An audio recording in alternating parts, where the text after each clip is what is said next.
Good afternoon, ladies and gentlemen. My name is Sean Connery, co-founder and president of Orbis Solutions, Inc. Today I have with me Kattie Wallace from ID Agent to discuss digital risks, what they're seeing on the dark web, and how to protect employees. Orbis Solutions is a managed security service provider. We do outsource IT with a specialty of security. We help small, medium businesses get IT care and peace of mind. We even service hotel and casinos as we're Nevada Gaming Control Board approved as a service provider for IT. A good analogy is a doctor, and if you have a heart issue, you don't go to your general practitioner, but a cardiologist.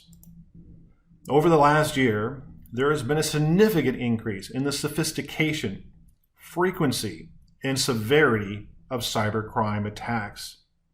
Because of this, we've been watching the trends and putting into place new technologies, protocols, and services to protect our clients. However, many things that worked even 3 years ago are no longer effective. Plus, the attacks are becoming more frequent, more vicious, and carrying a much bigger consequences. This is why we're talking today. This is a very real and very serious threat that is escalating. And now I'm going to go and turn this over to Kattie so she can share with us what she's seeing. Kattie? Today, we're going to focus on the changes of the security landscape and look at ways that our data and our information is being exposed. With changes to our work environment, we have seen an increase in cyber criminals trying to profit from our information.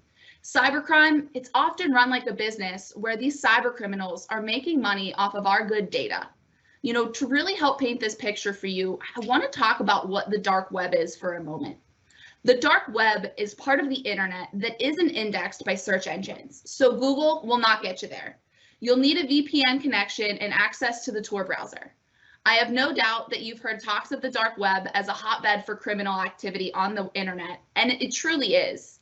The dark web isn't all seedy undertakings and illicit activities. The dark web was actually created initially by the US Department of Defense. Some folks say, well, if it's turned into a hotbed for criminal activity, why not shut it down? Well, the dark web does have some legitimate purposes. It's often used in whistleblower situations or folks in repressed countries who don't have the freedom of speech that we fortunately do here in the US.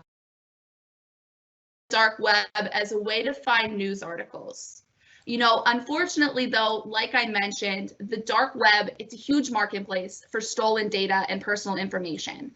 After a data breach or a hacking incident, personal information and business information is often bought and sold on the dark web by identity thieves or cyber criminals. Again, looking to make money off of your good name and any numbers associated with your business or yourself.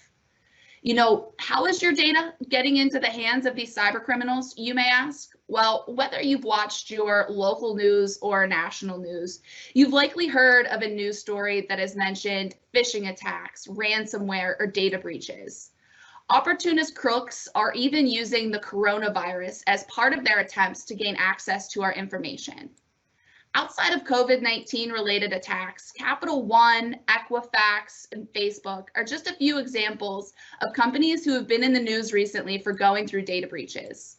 Remember hearing about the WannaCry virus targeting computers running on the Microsoft Windows operating system?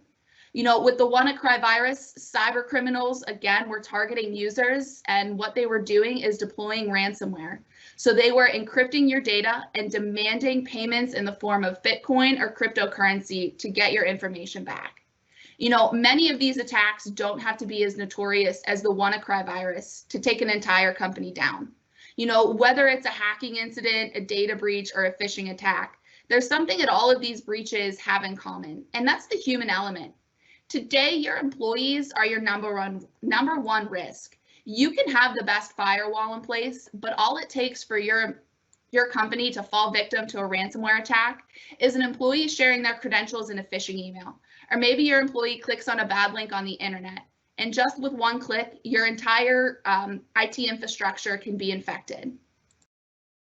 Here are some examples of third-party applications we use in our everyday job function. No matter what your role is at the company, you might have access to a CRM where you house your customer records. You certainly have access to an email service like Office 365 or Gmail. You could potentially be in charge of ordering office supplies through an e-commerce site. But I don't have to go too far into that to show you how many platforms businesses use on a given day. You don't have to connect too many dots to see where I'm going with this. Behind all of these logins, you don't realize what lives there, but what lives there is sensitive information that the cyber criminals want to get their hands on and that they want to sell on the dark web. What happens once this information is sold on the dark web? It can be used for a variety of nefarious activities. Again, anything from identity theft to the launch of spam or phishing attacks against your own customers or employees. Keep in mind, what connects us to these websites and these applications are actually our email addresses and passwords. Something that we don't often think about when picking strong email addresses and passwords is, again, what happens when a cyber criminal gets a hold of this information. When a cyber criminal accesses your email address and password, they don't just steal your information, unfortunately. They can also use your email account to distribute malware or, again, launch phishing attacks against your own employees or customers. When fraudsters get a hold of email addresses and passwords, they also use an automated process where they start firing an endless number of variations on the email address and password in combination, just to see how many accounts they can unlock. Again, just because cyber criminals know that we're all guilty of reusing passwords, whether it's from a business application to another business application or a personal application, something like Facebook or LinkedIn. Cyber criminals, again, are one step ahead of us, so we think we're being secure with potentially adding an extra character at the end of a password or potentially a 1, 2, 3. Again, cyber criminals are aware of this and they're trying these combinations. So once an email and an password is accessed by a cyber criminal, it becomes highly possible that a fraudster can end up getting into your bank account just from using stolen credentials that they potentially got from something like your coffee loyalty program. As we advance the slide, I want to take a step back and think about our data for a second. Traditionally, I think businesses think of data security almost like a castle and a moat concept. In castle and moat security, we trust everybody that works in our company to have access to most or a lot of our data. Or in this scenario, everybody that works at our company also lives in our castle, so they have keys to that as well. We place a moat or a firewall around our castle, or again, for security, and we think that we're good. The problem with this approach is that once an attacker gains access to, let's say, your network, or in this scenario, your castle, the attacker now has free reign over your company's most sensitive data. For this reason, castle and moat concepts fail when it comes to data security.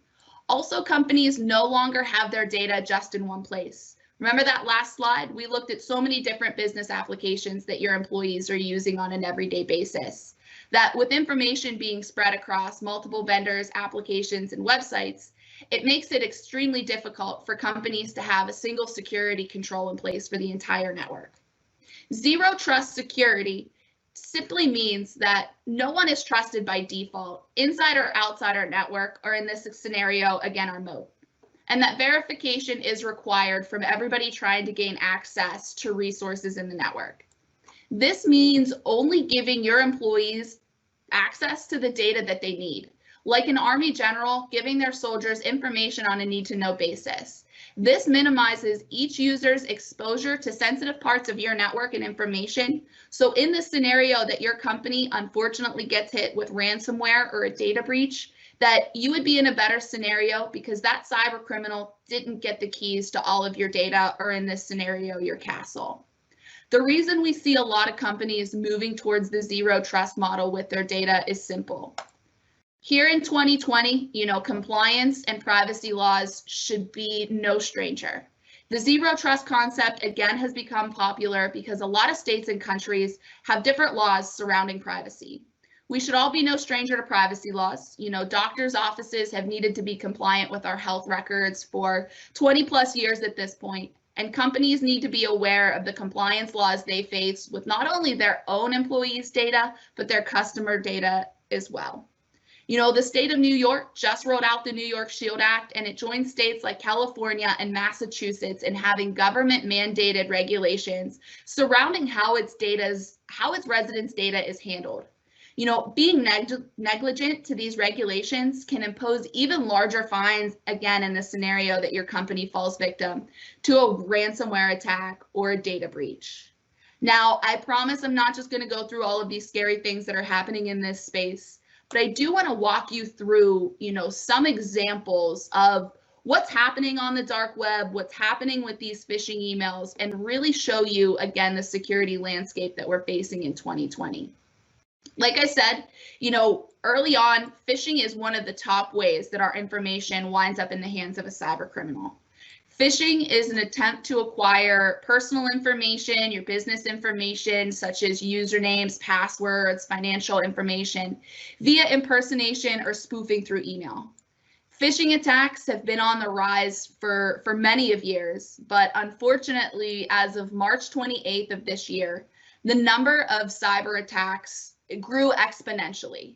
As soon as coronavirus hit the market, you know, we saw a surge in phishing attacks. Unfortunately, again, these opportunist crooks are exploiting the coronavirus as a way to get their hands on your information. You know, again, as we saw the rise in cyber attacks, phishing attacks grew from only a few hundred a day to over 5,000 in one day alone. These cyber attacks continued to rise to a point where on April 6th of this year, the FBI released its first official statement surrounding phishing. Overall, 71% of security professionals have reported an increase in security threats or attacks since COVID-19 outbreak. In my next example here, I wanted to show you an actual screenshot of a phishing email that's been going around related to COVID-19. Later on in my presentation, I share some examples on how to spot phishing emails out in the wild. And as a fun fact that I wanted to share on today's call, Microsoft actually remains the #1 spoofed brand in phishing attacks. You know, SMS attacks aren't far off from the emails. SMS attacks are texts sent by cyber criminals, again, to obtain our information. The goal of an SMS attack is to trick you into believing that this text message has arrived from a trusted person or organization. Then, again, once the text has been received, it's trying to social engineer you into taking action. The cyber criminal wants you to share, again, some sort of information with them. They're going to try to exploit your bank account login credentials, for example, or they might try to gain access to your mobile device. I actually myself got a text message from a number around a year ago, and it was an 800 number asking me for my Amazon password reset code that was just sent to my email for quote unquote verification. Now, I've been in the IT security space for many years now, and I will have to be honest, this text caught me off guard. It was a Saturday afternoon. I was running around trying to get my grocery shopping done for the day, had a million other errands I was tasked with. It took me a second, but it dawned on me that a trusted organization like Amazon would not be asking me for my password reset code as a form of verification. And as a matter of fact, it was actually a cyber criminal trying to social engineer me into sharing my password reset code so he could take over my account. And that moment, I almost sent the verification code to him. I realized the repercussions of my actions would have been that cyber criminal not only getting access to my email address and password, but I have a ton of financial information that lives behind those logins. So as you can see, you know, you think about your employees and all the threats that they're faced with on an everyday basis, how busy your employees are. Just in a matter of moments, somebody can get a text message or an email, and it could be a lapse of judgment, and they could accidentally click on the link, or they could accidentally open an attachment. Again, that could unfortunately lead to a much larger issue at the end of the day, like a ransomware attack or a data breach. Now, in this next slide here, I want to really highlight another issue that we're facing with these phishing attacks. Like I previously mentioned, they've been on the rise for many of years, but with the coronavirus, we've really saw an uptick. Phishing attacks and SMS attacks, unfortunately, have been made easy for cyber criminals to deploy. Now, please take this with caution, because I obviously don't recommend that somebody uses this information to become a cyber criminal themselves, as these styles of attacks are highly illegal. But the phishing as a service industry on the dark web is making it easy for cyber criminals to use phishing attacks tools. So you can literally go on the dark web to a website and buy pre-built phishing emails. You can buy full campaigns that include content to send out as your own phishing attacks. You know, just like you similarly work with third-party companies that help you with your marketing, cyber criminals are doing the same in this aspect. As we look at this slide, you know, here is actually a side-by-side comparison of an actual screenshot of Facebook, the real website, and a phishing website that a cyber criminal created to look like Facebook. As you can see, the biggest difference in these screenshots, it can be overlooked. Truly, the only difference in these two websites are the URL. And again, if you are busy in your everyday job functions, as a lot of us are, you know, it's something easy that you can totally overlook. In this next slide here, I want to highlight another example of a phishing kit that's being actively sold on the dark web. This phishing kit is sold to mimic eBay. And again, just by looking at these side-by-side screenshots, all the links are active, even on the actual phishing landing page itself. You can, again, log in. It would show you real information. So these cyber criminals, they're smart individuals, and they are one step ahead of us. Like I said, though, you know, when it comes to these phishing emails, with phishing being so common, I wanted to share some helpful tips with you. You know, the CDC currently recommends that you take at least 20 seconds to wash your hands to avoid germs. And we recommend that you take at least 20 seconds to review suspicious emails or texts that you receive. A couple parting things that I want to mention, you know, legit companies will call you by name. Phishing emails typically use a generic salutation, such as "Dear valued member" or "Dear account holder" or "Dear customer." If a company you deal with requires your information about your account, the email would call you by name and would probably be directed to call them by phone. So definitely keep that in mind. Legitimate companies don't request sensitive information via email. You know, chances are, if you receive an unsolicited email from an institution that's asking you to open up a link that's potentially for payment, or if they want you to open up an attachment and you don't typically receive an email from this person, mark it as spam, because that's likely, again, a bad actor on the internet trying to get through to your information. Also, something to keep in mind, legit companies will send emails from a legitimate domain. They will not be using a free email account like Gmail, Yahoo, or something along those lines. We often see, when it comes to phishing emails, if you look at the email itself, realistically, some of the only things that you can tell would be the actual domain that the email is sent from.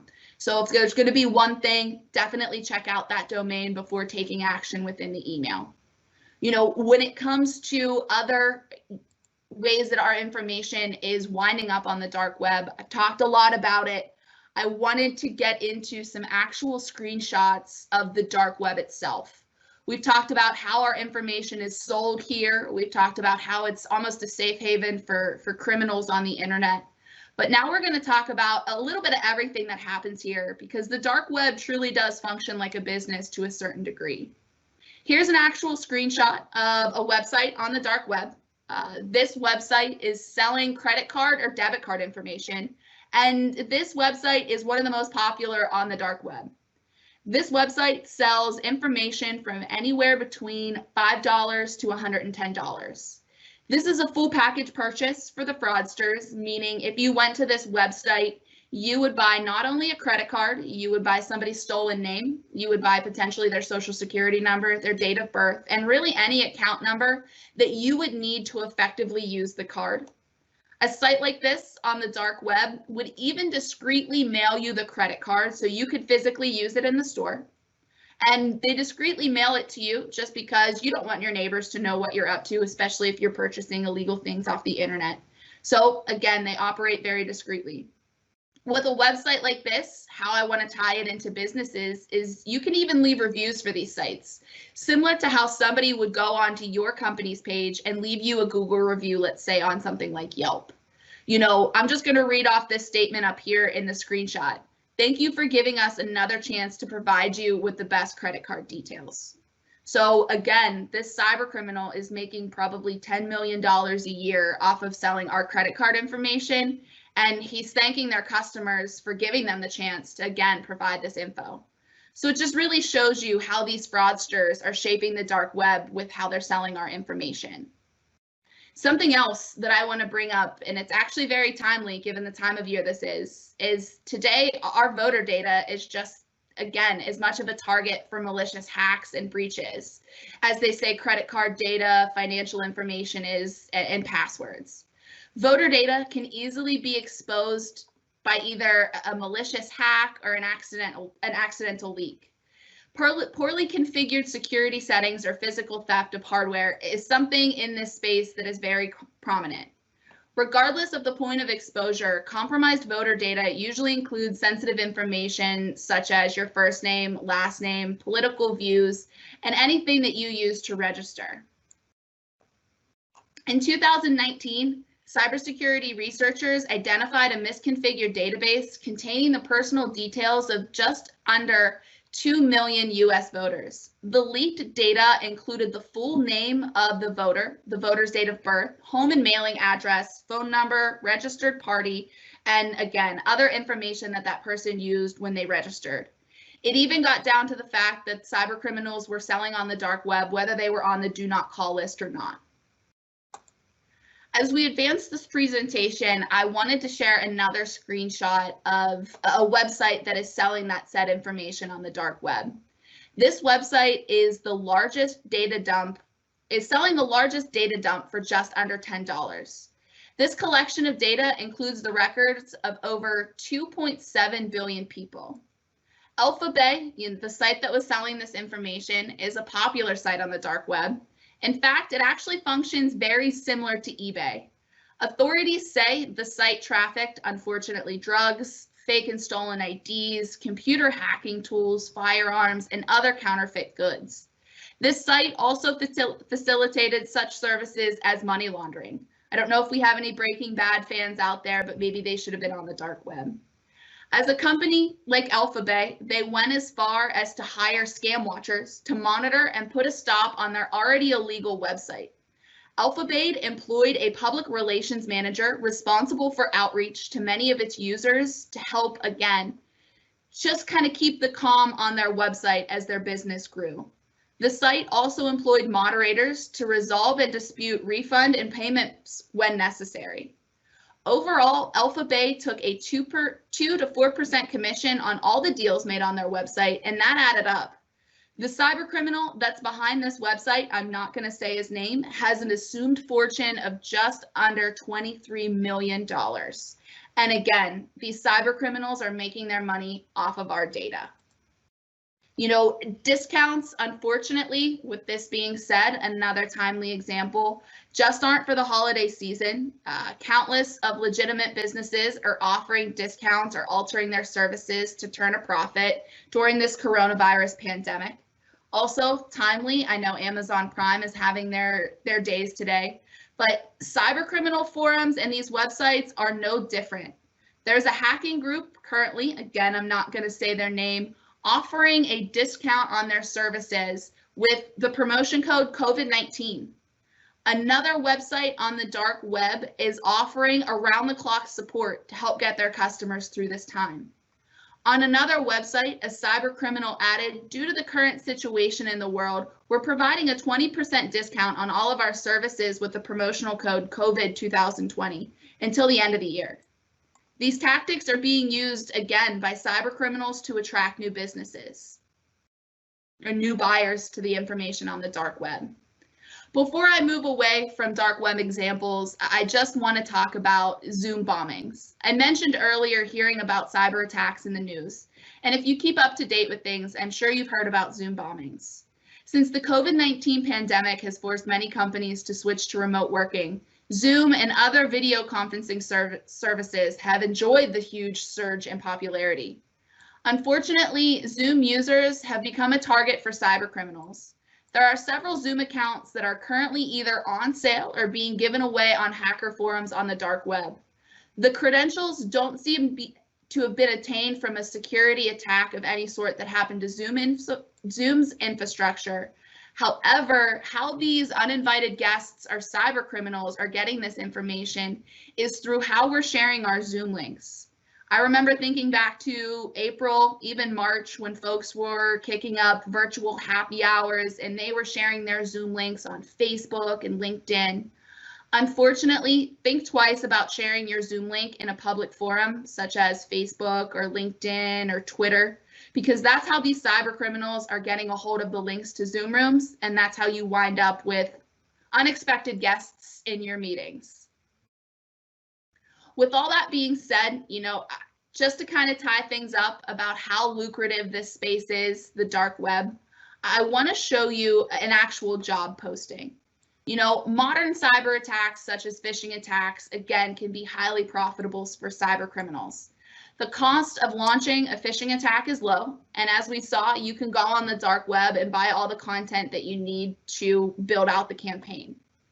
A single successful security attack, like a successful phishing email, can yield thousands or even millions of dollars in revenue for a criminal.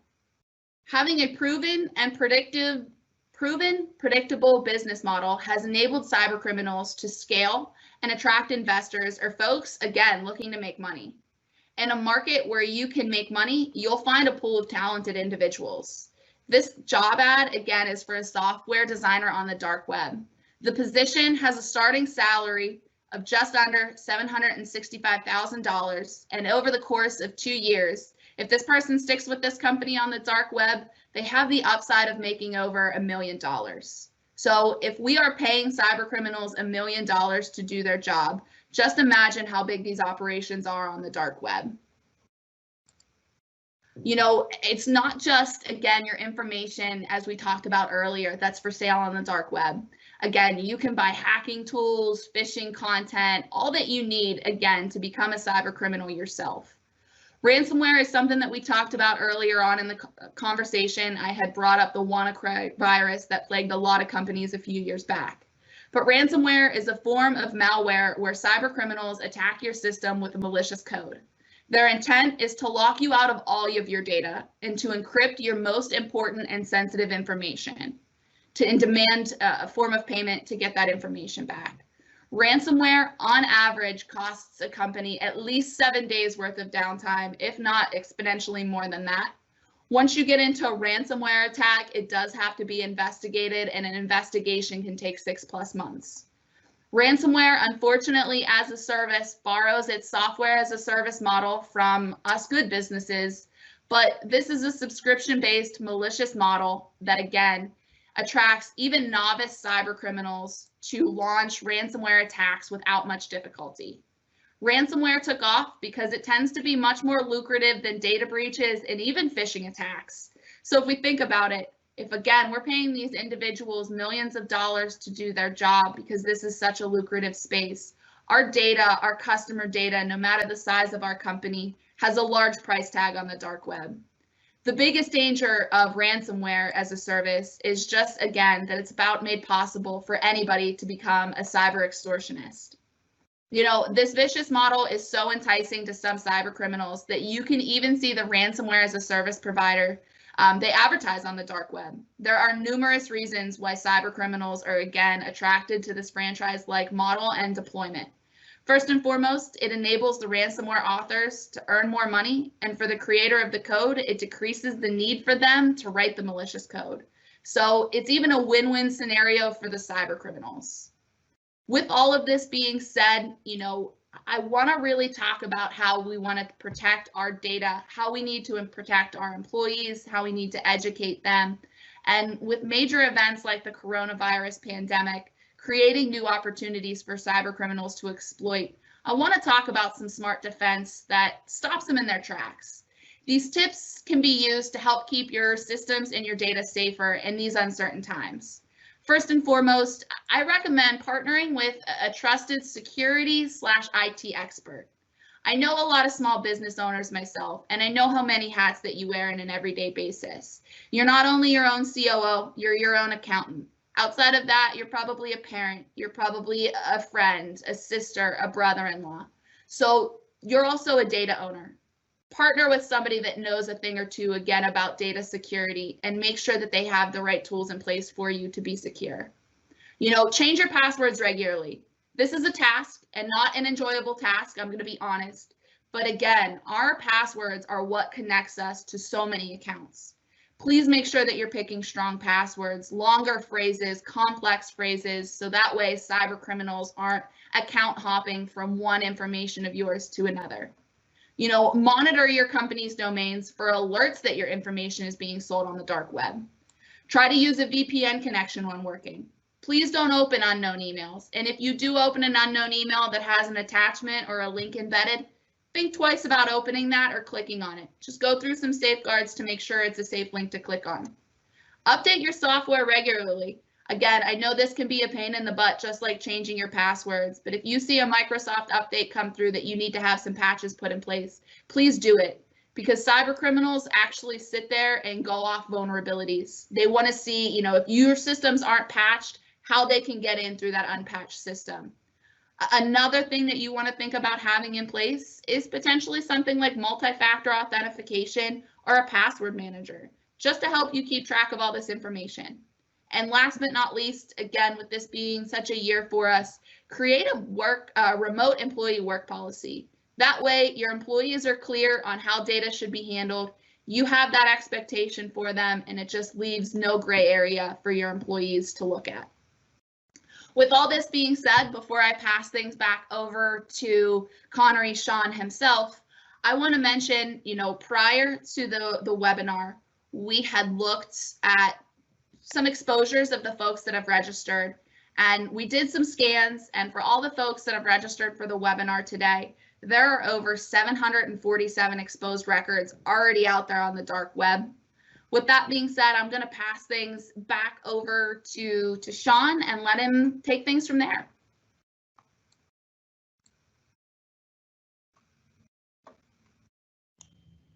Thank you for that. I appreciate going through this. I didn't really see any questions, but I will ask Katie, since she's still here. I'm sure across most of the United States, there's been an uptick on unemployment fraud, and it seems like a lot of that information, what they call FOLSIes, collecting all that information. You were talking about the addresses, the social security numbers, all that. Seems like a great place to get all that is from the dark web. I mean, do you have any thoughts or comments on that? Not to put you on the spot. No, absolutely. My thoughts on that is just to kind of say, once your information has been found on the dark web, there's no getting it off. We see cyber criminals, they exploit this information at different points in time. So the point that I'm getting at is LinkedIn, they went through a large data breach back in 2013 or 14. And still to this day, we see several phishing emails that include different pieces of information from that phishing email to try to entice somebody to click on a link or social engineering. So with the current times right now and a lot of folks finding themselves on unemployment, again, there are many phishing attacks going around about that as well. Just please be cognizant. If you're talking to an unemployment office, make sure that you speak to somebody over the phone. I know they don't do a lot of the communication via email, so just make sure that you're cognizant and you are making sure you're secure with who you're sharing your social security number with, or even, ADP information. Perfect. No, that was great information, and thank you for all of that. I know here at Orbis, we wanted to offer business owners or executives of companies a confidential dark web scan. We would use Katie's company's service to go through, collect all that information, and present you with what's going on the dark web, so you can see what your employees or coworkers information that may be out there. And if you have any questions on that, please reach out to Kelly at that phone number there and her email address. And if there are no other questions that I'm not seeing, I greatly appreciate everyone's attendance today. Absolutely. I want to thank you guys for having me here today. And if anything, you know, we wanted this webinar to be educational. We wanted it to really get your gears turning about this information that can be found on the dark web, and certainly follow up with Kelly and Sean just to see how much of your information could already be in this space. Perfect. Thank you. All right. Goodbye, everybody. Take care. All right. Bye.